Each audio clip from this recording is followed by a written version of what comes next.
Bo rząd chce dbać o Twoje bezpieczeństwo. Czyli jeżeli coś deregulujemy, no to generalnie upraszczamy, poprawiamy, jest łatwiej. Mówi, wow, jest deregulacja, cudownie. Jakby koszty około magazynowe, że tak to nazwę, będą wynosiły kilkukrotnie więcej albo kilkunastokrotnie więcej niż postawienie samego magazynu energii.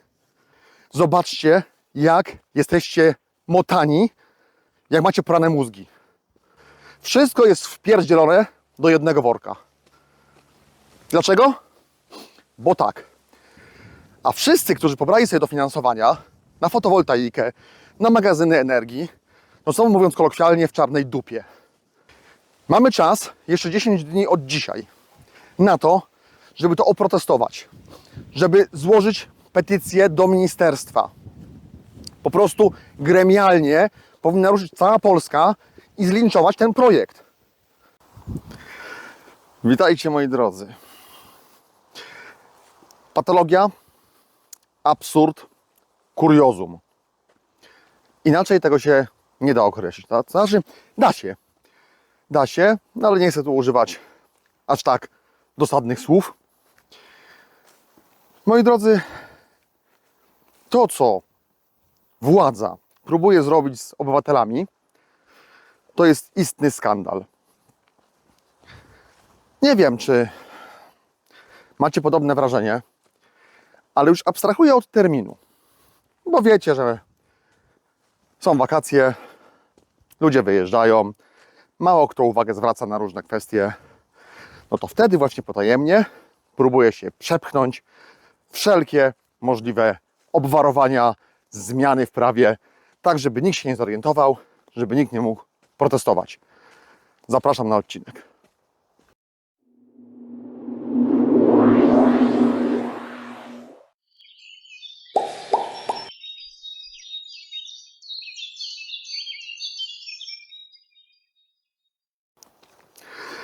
No i co?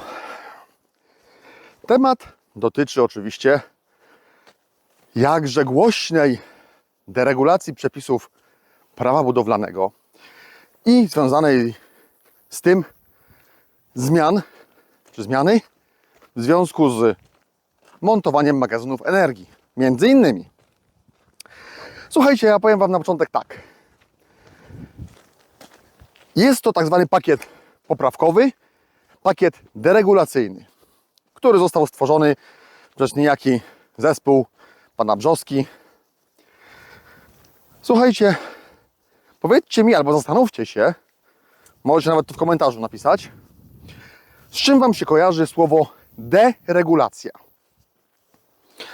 Bo powiem Wam, że mnie osobiście, no regulacja wiadomo co to jest, prawda? A deregulacja to tak jakby proces odwrotny, nie?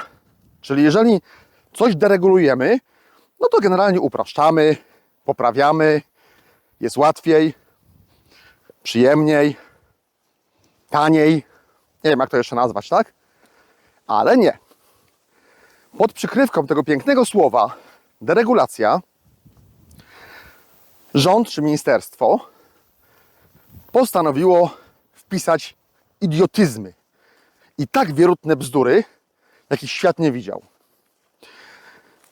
Wyobraźcie sobie, zanim przejdę do szczegółów, że w tak zwanym pakiecie deregulacyjnym znalazł się m.in. zapis o tym, że na Waszych budynkach będziecie mogli montować różnego rodzaju instalacje bez pozwolenia i zgłoszenia o wysokości do 3 metrów. No do jasnej cholery. To było od zawsze w prawie budowlanym i do urządzenia do 3 metrów nigdy nie wymagały pozwolenia ani zgłoszenia. Jaka deregulacja? Zobaczcie, jak jesteście motani, jak macie porane mózgi. Było. Nie. Jest. Ktoś się ucieszy. To jest tak, jakby ktoś dzisiaj powiedział, że od tej pory mamy taką deregulację, że możecie sobie kupić na zimę bez pozwolenia 10 ton opału. No, nie było wcześniej takiej regulacji, nie? Że nie wolno było, albo trzeba było się starać pozwolenia, na przykład na węgiel, na jakieś, nie wiem, drewno i tak dalej. Ale nie. Teraz nie będzie już takiej regulacji, że trzeba, tak? No zregulowaliśmy, każdy powie, wow, jest deregulacja, cudownie. No zastanówcie się, co autor chce przekazać i co miał na myśli. No absurd. No i co? Dochodzimy do pięknej sytuacji związanej z magazynami energii, tak?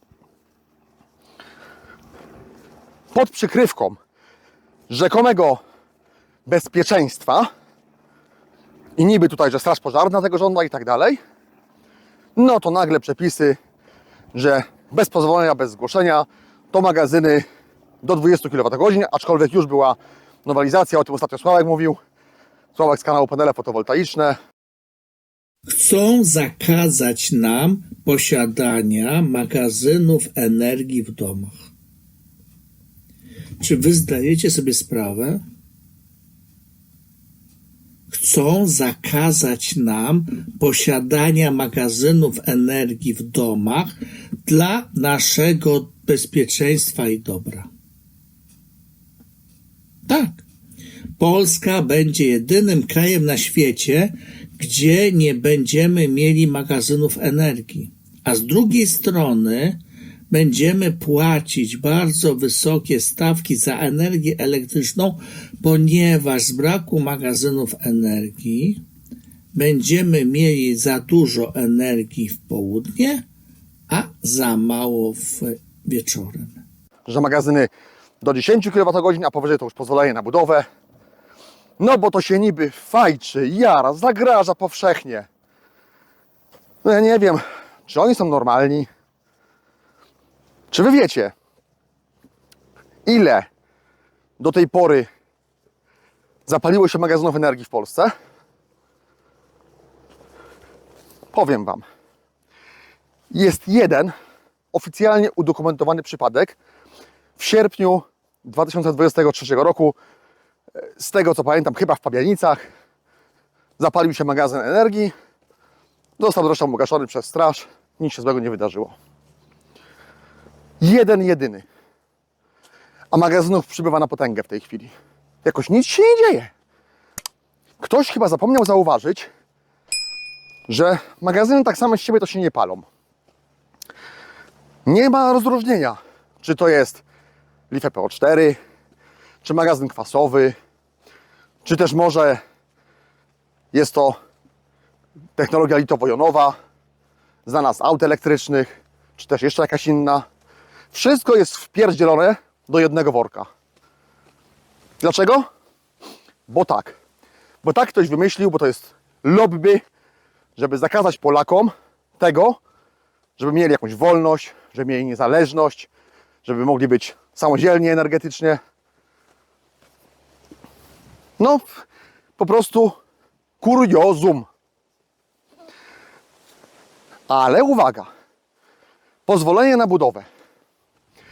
Czyli to wynika z tego, że jak będziecie chcieli sobie postawić magazyn energii powyżej 10 kWh, to musicie się ubiegać w starostwie, czy w urzędzie miasta, tak, zależy gdzie tam mieszkacie, o uzyskanie decyzji o pozwoleniu na budowę. Tak jak każdy inny obiekt. Jakiś dom, tak, coś dużego i tak dalej.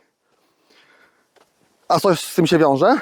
Ano, kierownik budowy, projektant, geodeta, mapa do celów projektowych, BIOS i szereg innych uwarunkowań i wymogów, które musicie spełnić, żeby postawić sobie zasrany magazyn energii. Dlaczego? Bo chcą o was wiedzieć wszystko. I teraz zobaczcie. Off-gridowcy wygrywają. Tutaj oni nic nie wiedzą. A wszyscy, którzy pobrali sobie dofinansowania na fotowoltaikę, na magazyny energii, no są, mówiąc kolokwialnie, w czarnej dupie. Oni wiedzą dokładnie, że macie magazyny, gdzie je macie i tak dalej. Wiele razy mówiliśmy na live'ach, mówiłem ja w materiałach, pisałem w komentarzach i tak dalej. Nie bierzcie dotacji. Dotacje to zło. No ale jak ktoś się łaszczy na kilka czy kilkanaście tysięcy złotych przy inwestycjach za 100, 200 czy więcej tysięcy, no to ja tego zrozumieć nie potrafię. No ale każdy wybiera jak uważa, a potem są tego konsekwencje. Ale abstrahując od tego, co się dzieje dalej? Magazyn nie będzie mógł być w pomieszczeniu przeznaczonym na pobyt ludzi. Nie w domu gdzieś, nie. Musicie do tego postawić oddzielny budynek. Czyli budowa. Oprócz pozwolenia na budowę magazynu, pozwolenie na budowę budynku. Odizolowane, ścianami ogniowymi, drzwiami, odległości, cuda. Co by to po prostu nie miało być? Jakaś twierdza wielka, żeby postawić kilka akumulatorków. No, nie wiem, piszcie. Bo to po prostu jest coś nieprawdopodobnego. Mało tego. Jeżeli nawet ktoś się na to zdecyduje i postawi, to zobaczcie, jakie będą gigantyczne koszty takiego przedsięwzięcia. Wręcz do tego stopnia, że cała ta inwestycja stanie się nieopłacalna, ponieważ jakby koszty około magazynowe, że tak to nazwę, będą wynosiły kilkukrotnie więcej albo kilkunastokrotnie więcej niż postawienie samego magazynu energii. No Polakowi nie może być za dobrze. Nie? I to wszystko jest pod przykrywką niejakiego bezpieczeństwa. Bo rząd chce dbać o Twoje bezpieczeństwo. Właśnie. To może niech ten rząd łaskawie zadba o to, żeby nasz zachodni, jakże wspaniały i mądry sąsiad nie podrzucał nam codziennie migrantów. Bo nie wiem, czy wiecie, że w ciągu ostatnich 2 miesięcy ponad 700 jednostek do nas trafiło. I tutaj nie ma problemu z bezpieczeństwem, nie? Tu nic się złego nie dzieje. Udokumentowane przypadki. Tu kogoś zabili, tu kogoś poranili, tu zrobili krzywdę. Nie, nic się nie dzieje. Oni nic złego nie robią. Nie ma niebezpieczeństwa, nie ma zagrożenia. Ale magazyny energii są złe. Tu jest zagrożenie pełne. Jak się zacznie w Polsce, zaczną się ataki terrorystyczne, to wtedy będą fajerwerki i wybuchy. To wtedy będzie niebezpiecznie. Wtedy Straż Pożarna będzie miała co robić. A tak, no to ja po prostu kompletnie tego nie rozumiem. Więc słuchajcie. Jeśli można. Zobaczcie, jak to wszystko próbuje być sprytnie przemycone. Lipiec. Te wszystkie przepisy mają wejść w życie 14 lipca. Bo na razie jest to projekt. Projekt rozporządzenia do ustawy o prawo budowlane, czyli tego rozporządzenia dotyczącego tego, jak mają warunków technicznych, które mają odpowiadać budynki i ich usytuowanie. Miejmy nadzieję, że to w życie nie wejdzie, że zostanie głęboko i mocno przez Was oprotestowane, że będziecie zgłaszać uwagi do tego dokumentu, do tej chorej czyjejś twórczości. I te uwagi, uwaga, możecie zgłaszać do 13 lipca. Od 14 wchodzi rozporządzenie. Ci, co zrobili wcześniej magazyny, są bezpieczni oczywiście, nie ma problemu, nie? Ci, co ich nie zrobili, no to wiadomo, jak to będzie wyglądało, nie? Powiem Wam szczerze, że moim zdaniem nikt przy zdrowych zmysłach takiego magazynu nigdzie nie zgłosi. Po prostu go wykona i tyle. Magazyn nie musi energii do sieci oddawać, nikt o tym wiedzieć nie będzie. A przecież Ty, który to oglądasz, szanowny widzu, no chyba jesteś przy zdrowych zmysłach, nie? Więc nie przejmuj się. Poradzimy sobie z tym, obejdziemy idiotyzmy. Ale wróćmy do tematu. Miejmy nadzieję, że to zostanie oprotestowane głęboko i szeroko i że ani obecny, ani przyszły prezydent tego nie podpiszą. Nie potwierdzą, cokolwiek się dzieje z rozporządzeniem, nie wiem, nie znam się. Natomiast, co jest niezwykle ciekawe, temu tematowi nie podlegają auta elektryczne, które są przecież magazynem energii na kołach. Wniosek jest prosty, tak? No skoro magazyn energii na kołach nie podlega, no to co? Prosto obejście, nie? Montujcie magazyny na kołach. Nie będą podlegały. Słuchajcie, tak my montujemy w szafach rakowych, szafy mają kółka, jest to mobilne, czyli nie podlega. Jednocześnie chciałem zauważyć, że tam jest zapis odnośnie powiedzmy 10 kWh, tak, takiego magazynu, no to każda jednostka może mieć 5, 8, 10, tak, do 10. Nikt Wam nie zabrania postawić więcej takich jednostek. Niby tam się pojawia, że nie więcej jak 100 kWh i tak dalej, no ale to też, nie bójcie się, jest do załatwienia, bo przecież 2 samochody elektryczne mogą mieć już spokojnie nawet 200 kWh. I co? I teraz niby taki samochód parkowany na podjeździe przed domem, czy też w garażu, już zagrożenia nie stwarza, nie? A przecież te auta mają technologię V2X, czyli można oddawać z nich energię, pobierać, zasilać sobie dom, oddawać do sieci i tak dalej. To, że przepisy na to nie są gotowe, to osobny temat. Ale to jest magazyn energii. A jak będę miał 5 samochodów, to co? Nie wolno? Pół megawattogodziny? Widzicie, całe szczęście, że ja mój magazyn wykonałem i to już nie 540 kWh, tak jak było, tylko ponad megawattogodzinę, ale o tym to będziecie widzieć w kolejnych materiałach, bo ja o tym mówiłem, że to będę robił, że będę rozbudowywał, więc niedługo zobaczycie postępy, bo dawno nie było aktualizacji z tego, co udało mi się zrobić, jak to wszystko działa, a później zobaczycie sobie również megawattogodzinę i tak dalej, nawet ponad, bo do tej stacji ładowania to jest dużo potrzebne, ale to na spokojnie dowiecie się, co i jak. Natomiast auta elektryczne, wróćmy do tematu. Ponoć takie zagrożenie stwarzają, tak? Ponoć tak się palą. No to jak to jest? Mogą być w tym garażu w domu? I tu nie ma zagrożenia? Wiecie, ile jest udokumentowanych przypadków od 2010 roku do dzisiaj w Polsce? Z tego, co czytałem gdzieś, około 17 sztuk. W tym oczywiście są wszelkie samozapłony oraz podpalenia tych samochodów.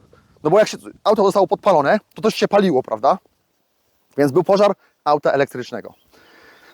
Te tematy, gdzie ktoś grzebał przy bateriach, rozbierał, bawił się z BMS-ami, ze stycznikami, potem to wkładał, powiększał baterię i tak dalej, też się zapaliło, też jest ujęte jako pożar elektryka. A tak naprawdę takich samoistnych zapłonów to nie wiem, czy było 5. Przez 15 lat. A przypominam, że na dzień dzisiejszy w Polsce jest zarejestrowanych oficjalnie ponad 80 000 aut elektrycznych. No to chyba coś tu jest nie tak. Grubo nie tak. No ale dobrze. Magazyn energii wymaga pozwolenia na budowę. No to teraz nie wiem, czy jesteście świadomi tego, że jak już całą tą procedurę pozwolenia na budowę przejdziecie, no to wypadałoby, żeby to się stało w jednym miejscu, nie? Taki samochód niby nie podlega, czy za chwilę nie zacznie podlegać, to o tym nie wiemy. Ale słuchajcie, wyobraźmy sobie taką czysto hipotetyczną sytuację. Że oni nam za chwilkę wprowadzają, że auta elektryczne wymagają pozwolenia na budowę, no bo przecież są magazynem energii. Czyli co? Zgodnie z przepisami prawa budowlanego sytuacja wygląda następująco. Staracie się o pozwolenie na budowę samochodu przy własnym domu. No ale teraz wybieracie się do cioci na urodziny, nie? Czyli odpowiednio wcześniej, zgodnie z artykułem 30b ustęp 1 prawa budowlanego, musicie wystąpić do właściwego urzędu o pozwolenie na rozbiórkę obiektu budowlanego, jakim jest samochód, no bo przecież jest to magazyn energii, prawda? Czyli żeby go zabrać, no to trzeba postarać się o jego rozbiórkę, po czym od razu jednocześnie wniosek o pozwolenie na budowę tego samochodu u cioci. Ale tylko na kilka godzin, nie? Bo potem on znowu pojedzie gdzie indziej. Więc pamiętajcie, żeby od razu złożyć wniosek o rozbiórkę tego samochodu od cioci po paru godzinach i od razu przewidzieć, gdzie go będziecie budować za chwilkę. No bo tak to będzie wyglądało. Rozumiecie, co chcę wam przekazać? Rozumiecie te idiotyzmy? I właśnie na tej kanwie to wszystko powstało. No po prostu mnie brak słów. Słuchajcie, skomentujcie to bardzo proszę. Mamy czas, jeszcze 10 dni od dzisiaj, na to, żeby to oprotestować. Żeby złożyć petycję do ministerstwa. Po prostu gremialnie powinna ruszyć cała Polska i zlinczować ten projekt. Bo to jest po prostu kolejne uderzenie w waszą wolność. Zastanówcie się nad tym, nie odpuszczajcie i nie olewajcie tego tematu. Bo wakacje, bo ktoś wyjechał, a jakoś to będzie, przecież nie chcą dla nas źle. Wiadomo, nie? Taki mamy klimat i tak dalej. A lobby energetyczne łapeczki zaciera.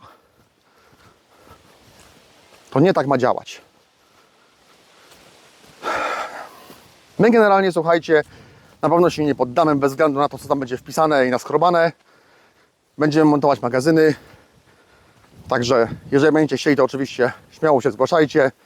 Montaży będzie dużo, tak do tej pory. No ale niemniej jednak starajmy się wywalić to, co jest dla nas niekorzystne. Bo jedna ekipa coś wprowadza, a druga zamiast poprawić to jeszcze bardziej rozpieprza i macie tylko uciemiężenie i macie bez przerwy oprawców nad sobą. Oprawców, na których sami głosujecie. Zastanówcie się nad tym, bo to nie jest normalne. Moi drodzy, mógłbym tak bardzo, bardzo długo, bo ten temat jest niezwykle szeroki, niezwykle złożony i tu naprawdę można bardzo wiele powiedzieć, ale myślę, że sposobów na obejście, jeżeli te przepisy wejdą w życie, będą dziesiątki. Także nawet taki prosty wam podsunę i to na podstawie tego, co nawet było w dyskusjach już na kilku kanałach i tak dalej. Ktoś tam napisał, że będzie można właśnie montować, prawda, więcej jednostek, więcej magazynów i tak dalej. Ktoś inny odpisał, że nie, bo to nie można, bo to łącznie się będzie liczyło, tak i tak dalej. A jeszcze ktoś inny bardzo sprytnie napisał prostą rzecz. Czy jeśli masz 3 samochody osobowe, tak? To znaczy, każdy z nich powiedzmy waży do 2 ton, tak? Czy to 3,5 tony. Jak masz 3, to znaczy, że musisz mieć prawo jazdy kategorii C? Czy jakieś inne? Bo jeździsz samochodem 10-tonowym? No chyba nie. No i myślę, że tym optymistycznym akcentem ja was z tym zostawiam. Przemyślcie sobie to. Niech to się odbije szerokim echem. Bardzo was proszę, udostępniajcie ten materiał tak bardzo szeroko, jak tylko jesteście w stanie, na Facebookach, na YouTubie, na wszystkich mediach społecznościowych waszych, które macie. Niech to pójdzie, niech ludziom się otworzą oczy. Tylko tak możemy pokonać zamordyzm, który chcą nam wprowadzić. Dziękuję wam bardzo serdecznie za dzisiaj. I bardzo proszę oczywiście, jak się podobało, o liczne łapki w górę, o liczne subskrypcje, żeby kanał rósł i żebym mógł wam na bieżąco kolejne materiały z tej serii przedstawiać. No i cóż, dziękuję za dzisiaj, za obecność, za uwagę. Piszcie komentarze, dyskutujmy. Na pewno coś ciekawego z tego wyniknie. Trzymajcie się, do zobaczenia do następnego razu. Cześć! I moi drodzy, na koniec, bo mi się jeszcze przypomniało, taki mały dodatek do tego wszystkiego. Ktoś tam napisał, że jak zrobisz sobie magazyn energii i tego nie zgłosisz, wiadomo, nikt się nie sprawdzi, nikt się do domu nie wejdzie i tak dalej, ale ubezpieczalnia nie ubezpieczy ci domu i tak dalej. Albo nie wypłaci odszkodowania. Szczerze, mało mnie interesuje, co sobie myśli ubezpieczalnia. Nikt nie wypłaca. Po prostu się nie ubezpieczę. No i co? Jak wszyscy tak zrobicie, to gwarantuję wam, że ich pokonamy. natychmiast będą tracić pieniądze i natychmiast zechcą ponownie ubezpieczać magazyny energii, tudzież całe domostwo bez wyszczególnienia, że jest tam magazyn energii. Nie bójcie się. Są na to sposoby. Nie poddawajmy się. Idziemy do przodu po zwycięstwo.